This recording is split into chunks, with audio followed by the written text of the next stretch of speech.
Welcome to the Tech Egg. Don't get scrambled. Enjoy the video. In this video, I will explain how to remove a Toyota 4Runner front bumper. First, gather your essential tools, including a 10mm socket wrench, a flathead screwdriver, and a plastic trim removal tool. Always prioritize safety by parking your vehicle on a level surface and turning off the engine. Next, open the hood to prepare for accessing the top fasteners and any electrical connections.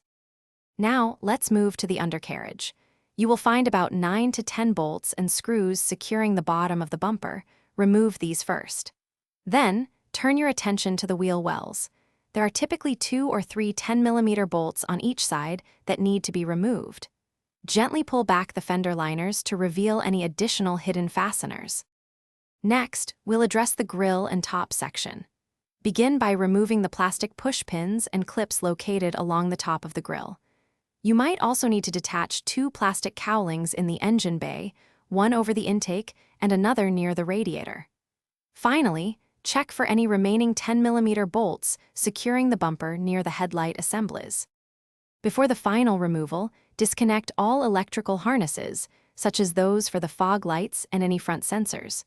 These are usually simple push-tab connectors. Now, carefully unclip the bumper from its side brackets on both the driver and passenger sides. With all fasteners and connections free, you can now gently pull the entire front bumper straight off the vehicle. Thanks for watching. Consider subscribing if I helped unscramble your problems.